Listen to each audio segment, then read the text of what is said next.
I've been in the space long enough to know that there are a lot of fallacious thinkers in the nutrition science and also nutrition overall space. There are a lot of people that engage in basic fundamental logical fallacies all the time. And I thought about it all the time, and they're on my brain all the time, and I talk about them all the time, that I thought it would be a good idea to just go through a comprehensive list with some examples of exactly what these are. It's important to understand them so that you can identify them in your own speech, in your own argumentation, so that you can crack down on that, because we're all fallible as humans. But also to be able to identify in other people's, like the oppositions, so that you can target them and basically pull a rug out from under them in a constructive way, not a destructive way, unless you're, of course, me and you're reacting to people online, in which case, okay. Anyway, so let's go over some of the basics that we hear all the time, and let's give some examples of how we hear about that in the nutrition science space. Okay, how about that? All right. Number one, the false cause fallacy. Yes, this is also called association equals causation. Ha! Whoa! Wow! I bet you didn't expect me to say that because I don't know. It's not like I have a shirt that says that or anything. Association doesn't equal causation. If you haven't bought your shirt yet, I don't know what you're doing because, well, it's quite relevant in everyday speech. I'm not kidding. Obviously, we know. Red meat consumption is associated with increased risk of blank by blank percent. Right. So it was good until they said risk, because risk is a cause and effect statement. You're drawing a causal link between red meat consumption, and by the way, not red meat consumption. No, you're not. Reported red meat consumption, red meat, in terms of its definition, being influenced or really created by the authors of the study. Can pizza fall under red meat? Can hot dogs with buns and everything else around it fall under red meat? Yes, depending on who you are. So good. All right. Association equaling causation. I just did a rant about this actually before this. So you've probably seen it already. And if you haven't, go check it out. Go check it out. And while you're there, subscribe if you haven't already, because I'm watching you. Anyway, we see that we see it all the time. We see it all the time. And you know what? Since I made a whole video on that, I'm going to leave it be for now. Okay. So that's the first, the false cause fallacy. Remember that. Number two is actually the inverse of the association equaling causation. P goes to Q kind of thing. If we're gonna invoke logic, okay, P goes to Q, right? Well, the inverse of that is if not P, then not Q. If there's no association, then there is no causation. Wrong. No, not at all. That's not how that works, because there are variables involved that can uncouple the causal link that otherwise would be there in a vacuum between X and Y. There you go. Boom. Slam dunk. So we got that out of the way. You could also say that that's sort of the contrapositive as well. If there is no causation between two variables, then there will be no association. There is no association. That's not true. The contrapositive is basically logically equivalent to the original, which is P goes to Q, right? So, let's get that out of the way. No. So, now that we understand that, by the way, doesn't that make you think about the utility of associations at all? So if it's super strong, then we can't say that they're causally related. But if it's super weak, you also can't responsibly say that they're not causally related. So what the hell are we even doing? Yeah. Not to mention how associations are actually collected in human nutrition science based on very aged populations in order to ensure the occurrence of deaths in the studies. So can't be extrapolated to literally any person not studied, any group not studied. The fact that it's all based on respondent data when it comes to these longitudinal studies, people lie, people forget. It's all, relative outcome statistics as opposed to absolute outcome statistics. The strengths of the associations in the first place, publication bias, that actually gets into the Texas sharpshooter fallacy. Oh, spoiled it. Oh, oops. Also known as cherry picking. There we go. Look at that. There's just a showcase, spoiler right there. Give you a little extra. But yeah, so publication bias, arbitrary selection criteria, authors of meta-analyses can basically choose the studies that form their meta-analysis based on any criteria they like. So there's something. And then yeah, association doesn't equal causation. I mean, those are the main problems with those studies. So anyway, okay, cool. What's the next one? Let's get into some less basic ones. Okay, still basic, but less basic. Appeal to ignorance. Number 3. Appeal to ignorance fallacy. What is that? Well, it's appealing to ignorance.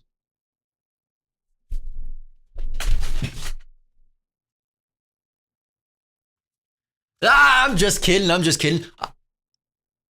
It's not exactly self-explanatory. So let me explain. The appeal to ignorance fallacy is the idea that, well, let me just give an example. I'm Dr. Stephen Gundry. Ready? So this isn't actually my book, but it is by now. If you haven't already, link in the description below for paperback, hardcover, ebook, and self-narrated audiobook version on basically all platforms, because I'm all about authenticity. But no, this is one of Dr. Gundry's note cards that he uses on his podcast. What do you have to say about the carnivore diet? People seem to have a lot of positive associated effects with that. Many conditions have been ameliorated, or have at least been reported to be ameliorated on a carnivore diet. What do you have to say about it?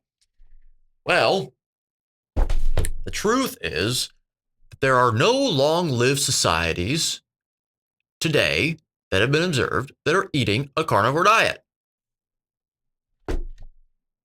Appeal to ignorance. Lack of evidence equals evidence of lack, basically. That is the fallacy, okay? Just because something has not been observed does not mean that it doesn't exist, first of all.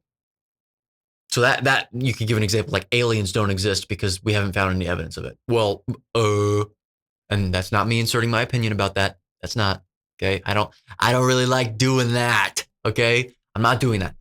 But also, just because something hasn't been observed, well, then it won't happen in the future. No, that's not how that works. In fact, that actually is a perfect segue into the next logical fallacy on the list. Number 4, the inductive certainty fallacy. What's that one? Well, I basically just said it, just in a different way. The inductive certainty fallacy is the idea that you could be certain about something happening in the future based on what you've seen in the past. No. Well, every time that we've observed this phenomenon, well, this has always been the result. So therefore, when we do it again, that'll be the result. Whoa. If I'm driving down the road and every single house that I see is red, and we drive past 1,000 houses and they're all red, when I turn around and drive back home to my red house, can I say that the next house, if I'd seen the 1,001st house, will also be red? Necessarily? Certainly? No, not true. So yeah, what's an example of that in the human nutrition science space? Well, geez, how much time you got? How much time do you got? Well, all of the longest living people on planet Earth, every time we've done a study, they've always been eating a plant-based diet.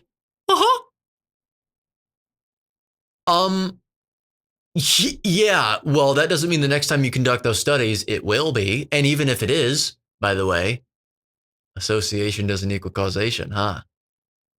But also, yeah, there's many reasons for that. Well, actually, yeah, association doesn't equal causation. How controlled was the study? Complete lack of control. Complete lack of control. None. So much noise. So, the inductive certainty fallacy. Good. Keep your eye out for that one.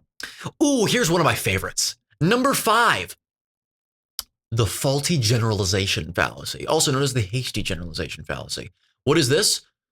Oh, well, with this randomized control trial that was done on 40 people or 30 or 20 or 12 or 2, what we found was that over the course of 2 weeks, off to a great start, aren't we? 2 weeks. Over the course of 2 weeks, we saw that The consumption, again, reported because you can't control people. Okay, you're just trusting them to give you the truth. That we're eating red meat, we're, more lethargic or something. Just pick your thing. So therefore, first of all, association equals causation. The red meat caused it. We know that for a fact.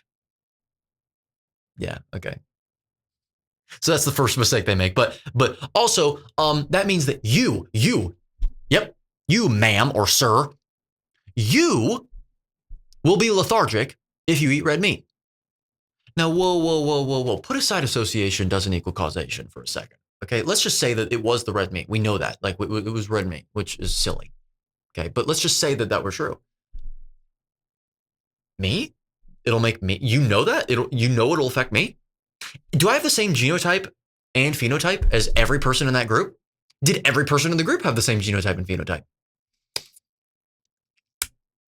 Yeah, no. Okay, I've done so many rants on inferential statistics and these confidence intervals that are formed. Inferential statistics is different from descriptive statistics. Inferential statistics is the idea that from a sample, you can make inferences about an entire population through mathematical theorems. Okay, depending on how you apply the science, that's true. In engineering, you use it. Okay, well, depending on what type of engineering you're involved in, but yes. True, that's true. In human nutrition science, when your cases are so different, so fundamentally different from each other, and completely uncontrolled and influenced by multiple different variables that cannot be controlled for, that change in terms of their distribution on a daily basis, and also change in their activity, like on off. No, don't give me this, mean plus or minus SE, standard error. Yeah, okay, good. Yeah, tell me all about standard errors. Give me the standard errors. Yeah, give me a confidence interval. Give me a 95% confidence interval. Give me a break, actually, is what you should be giving me a break, not a confidence interval. No. Ridiculous. Get out of here. So yes, the faulty generalization fallacy. Descriptive statistics, by the way, is just reporting what was observed. That's responsible science. Descriptive statistics. What was the average value in this population that we did study? So really, by population, we mean subset of a population, because statistically, a population is something that is sort of abstract and theoretical. Number 6, the composition fallacy. This one has it's tied together in some elements of nutrition science. I'm going to gloss over these a little bit just because they mainly have to do with logical structure, then they have to do with, making faulty inferences. The composition fallacy is basically the faulty generalization fallacy, but it's framed a little differently.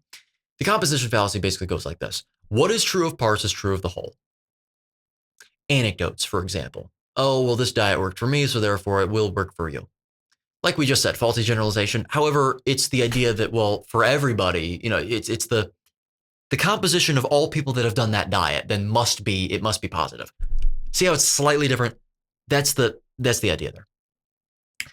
Even though the composition fallacy and also it's sort of yang, the division fallacy, what is true of the whole is true of parts. That's number 7.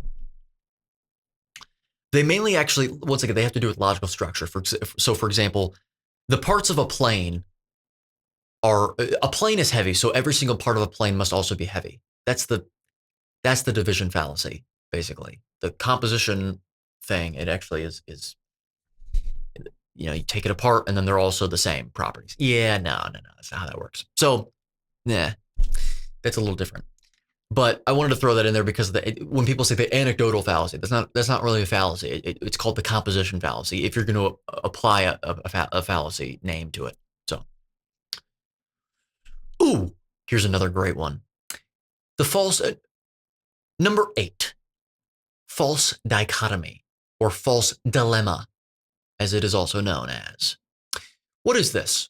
Well, relatively recently, I actually did a video covering this. Whenever I did a response video to germ theory versus terrain theory. If you haven't checked that out, go check it out now. Link in the top right corner of the screen. This is a great example of the false dichotomy, so long as the definitions are what they were believed to be or perceived to be by myself in that video that I just referenced. which may not be the case. Eddie, what the hell are you even talking about, germ theory and terrain theory? Well, I'm glad you asked. Allow me to explain. Germ theory is the idea that viruses, germs in general, bacteria, protozoa, etc., cause disease. Okay, or at the very least have influence over it. But really, yeah, they have influence over disease, and really nothing else does. Okay. Terrain theory is the idea that there are multiple influential factors, and also there are sects of the terrain theory crowd that actually don't believe that viruses even exist, which is a technicality, not a practicality. I'm just going to get eaten up on this one, aren't I? Like macrophages do to bacteria. But there are certain elements of the terrain theory crowd that I've seen that they do believe that germs have influence over disease development. They don't believe that germs are the only influence. And perhaps, depending on who you are, they're not even the most salient or significant. If that's the definition of terrain theory, then of course I'm a terrain theory guy. Even the mainstream realm recognizes that. But that's why I don't believe that those are the actual functional definitions that are the colloquial ones within this debate. I think that germ theory, colloquially, in this space is more so, oh, well, that's the only influence over disease, and they actually cause disease. Or at least can cause it. And the terrain theory crowd is, well, no, bacteria, germs, you know what? They don't cause disease so long as you're healthy enough.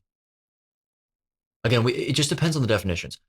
Assuming, and correct me if I'm wrong. Look, I'm not being dogmatic about this. Correct me if I'm wrong. It's just, I just hard to wrap my head around this. But assuming that the definitions are germ theory is that germs cause disease, terrain theory is that it depends on the terrain in which the germ is introduced in, those aren't mutually exclusive. It's a false dichotomy to say that you have to be in one camp or the other. You're either with us or against us. That's a false dichotomy. Whoa. That completely neglects to understand nuance and to appreciate it. Yeah, there's a lot of that goes on in the health space. So I want to cover that as well. So, number 9. I don't know if you've actually heard of this one before. Number 9, the appeal to authority fallacy. Yeah, I bet you have heard of that. Yeah, the appeal to authority fallacy. What's that? The idea that just because someone is in a position of authority, that must mean their opinion is correct. Yeah, that's great. That's great stuff. This isn't to say that you shouldn't ever trust any authority figure whatsoever. We're not experts in everything. Sometimes you have to appeal to an authority figure to really get some guidance in your life. You have to put trust in them and go, you have to put faith in them and go, okay, I hope they're right. It's not to say that. It's to say that they mustn't necessarily be right because, well, they're an authority in their field. Yeah, no. Not to mention, there's a lot of people that try and they go to an authority figure to ask them a question that they literally have no training in. What? Well, talk to your doctor about this diet, dude. Why? Were doctors trained in nutrition? If anything, it's actually a good thing that they weren't really at all, because if they got any more nutrition training, they might even be worse. But that's not the point. That's not the point. They weren't trained in that. So unless they've done private training, and even then, ask a doctor. Why not? At that point, if they're depending on private training, they have just as much credibility as someone else that's done private training, so long as they've trained the same way. If they've trained differently, then no, they have different credibility. There's so many different elements to this. How did Aristotle become an authority? Was he administered credence by an agency or an institution? Or did he just investigate the world and garner authority based on humility in terms of his explanations of the world, and whenever the implementations of his deductions logically and his conclusions logically worked for people and made sense and persisted throughout millennia? Exactly. There's a difference as well between appeal to authority and appeal to experience. And we just covered appeal to experience effectively. What is your track record versus what is your actual position in authority? A lot of people think that they're appealing to authority when they're actually appealing to experience. Oh, well, I mean, you could always, yeah, I know that you don't want to say like that, you'll listen to a doctor about this because they could be wrong. But all I'm saying is that if I needed brain surgery, I would go to a brain surgeon for brain surgery. I wouldn't go to a guy off the street. Yeah, okay. So straw man, basically. Oh, there's another fallacy. It's not even on my list, but oh boy, yeah. That's no. You're appealing to experience now. You're appealing to a track record. You're not appealing to a position in authority. You know how I know that? Because if the brain surgeon concerned killed every single person that he performed brain surgery on, but someone else in a lesser position of authority had a 100% success rate with the same number of subjects. Let me guess who you'd actually go to for brain surgery. Yeah. So give me a break on that one. Number 10, appeal to popularity. Oh yes, appeal to popularity. Just because the majority of people are doing something, that must, you know what? That must mean that they're right. That must mean it's healthy. That must mean that it's correct and true. No. I don't even really think I need to elaborate on that. All right? It reminds me of the meme of the guy looking back at a massive crowd of people on a hill, and he's pointing a finger at all of them and going, "You're wrong." That's who we are, you and I, in this carnivore space, this carnivore endeavor of ours. This is only the beginning. This is only the beginning. Anyway, this actually puts into question, by the way, a subset of the appeal to authority. Just to go back a bit, appeal to authority, there is a subsection of the appeal to authority fallacy called the appeal to consensus fallacy, which is the idea that, well, if an authority consensus panel from an agency agrees on something, then they must be correct. That completely neglects to understand the dissenting voices may be correct. But again, that goes back to like one person on the 9-person consensus panel can say, you're wrong. So that's like the appeal to popularity kind of thing. There's a connection there. Just because that one person says they're wrong doesn't mean that they are wrong. They could be right. So number 11, I don't really see it too often in the human nutrition science space, but I found it relevant enough to put it on the list. The tu quo que fallacy, also known as U2, basically addressing criticism with criticism. So if I've done something wrong, if I point out hypocrisy and someone else says, well, but you do the same thing. First of all, they may or may not be correct on that. But even if they were, what if we're both wrong? Just because I'm doing it doesn't mean that you're right. I mean, so no, ridiculous. Number 12, ad hominem. People have become pretty familiar with that in the space. Attacking the man instead of the argument. I've gotten this from Hair Cafe. Now I know his name, Kevin. His audience members, some of them that flock over to my video on him, and they say, "Where's your hairline, bro?" Because mine's pretty far back and has been ever since I was a child. Trust me, I still got hair, bro. That's not the problem.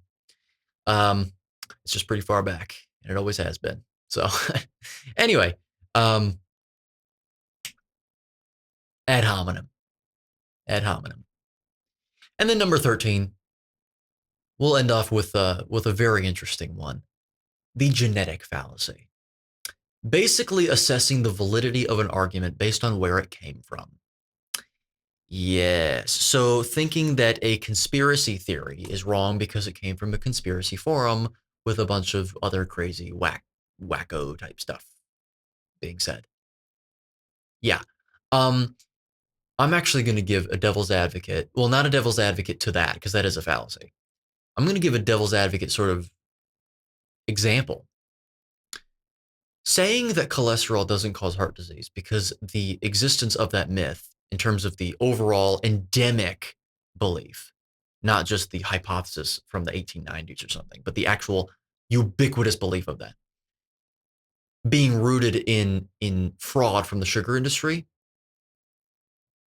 that's a fallacious line of thinking. Now, to actually play devil's advocate here, it's sort of a good starting point to see, well, did the argument start in lies or not? Because if it did start in lies, well, you must ask yourself the question, well, if it were so true and so based on fact, then why did they have to lie about it to get the message through? Which is what I think about, with the cholesterol and heart disease thing as well. However, it's not to say that just because it came from fraud, it means it's false. For example, I mean, we absolutely know that cholesterol is in every single atherosclerotic plaque, every single one. I'm not saying that cholesterol causes. If you've watched my channel long enough, if you're actually believing that I'm lending credence to the idea that cholesterol consumption causes heart disease, or cholesterol itself causes heart disease, you haven't watched me long enough. You haven't watched me long enough.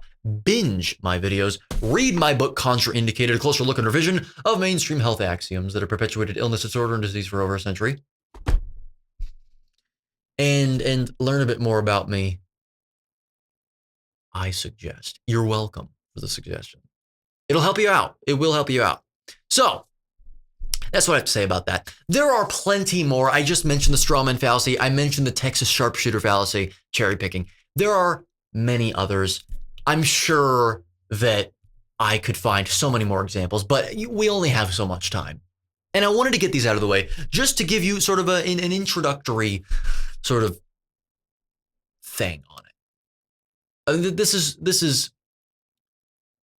very important for people to understand, I think. It really is. So anyway, with that being said, look out for those. Again, even in your own logical reasoning and deductions, because they are important to identify and be able to crack down on. So with that being said, if you enjoyed the video, if you think it's very important, share it with someone else that you think will benefit. Leave a like. Subscribe if you haven't already. I don't know what you're doing if you haven't, and I already said that. Hit the bell notification as well. I don't usually tell people to do that, but now I am. I'm telling you to do that right now. Leave your thoughts in the comment section below. Once again, buy my book. Subscribe to the Patreon as well to gain access to 1 week early uploads, ad-free content, uncensored content, loads of antiquated videos before I was ever a public figure, loads of videos that used to be uploaded as a Patreon exclusive upload every week, and also an exclusive Discord server for tier 3 members. Come on. Come on. I know you want to do it. I know you want to do it. So there you go. And also the link on the bottom of the screen. What is that link? Well, that is a link to an amazing site with amazing products from an amazing brand known as Cerule. If you purchase product through that link, you will get a permanent percentage discount and permanent free shipping when signing up for monthly deliveries. And if you email me behind the scenes at edgoki@pm.me, I can tell you how to earn these products for free. Because who in their right mind wouldn't want that? Do you want that? You should. And I can tell you how to do it. But of course, before buying any product whatsoever, including these ones, I wouldn't recommend doing that at all until you actually know what they are. So don't do that. Don't do that at all.